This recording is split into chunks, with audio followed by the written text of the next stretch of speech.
मुळात माझा पिंड हा बंडखोर आहे.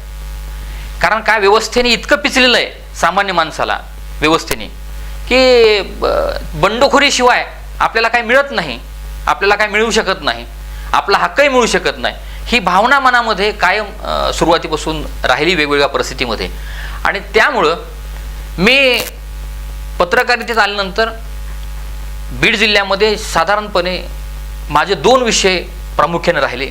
एक ऊसतोड कामगारांचा विषय, म्हणजे तुम्हाला आश्चर्य वाटेल की मी ऊसतोड कामगाराच्या कुटुंबाबरोबर 10 दिवस प्रवास केलेला माणूस आहे, पत्रकार आहे.